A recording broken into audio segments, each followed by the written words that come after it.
Good evening. Ayan, dumaan tayo sa bilihan ng mga mais sa Saudi Arabia.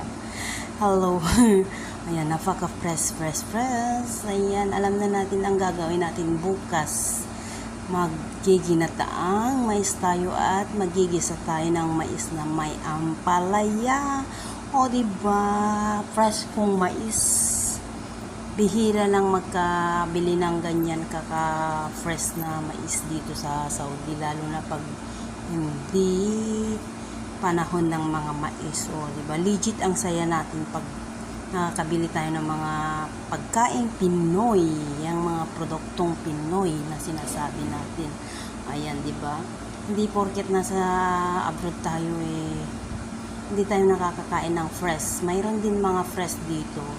Kaso, pikit mata para lang makakain, lalo na pag hindi nila season. Pero ngayon, season ng mais, kaya magwanto sawa muna tayo. Ayan, thank you guys for watching.